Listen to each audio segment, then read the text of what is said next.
So ito yung enrollment system natin. Enroll ko.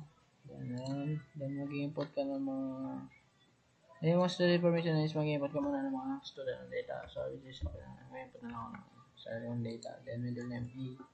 Last name ko is Reyes. Then gender, syempre female. Birthday.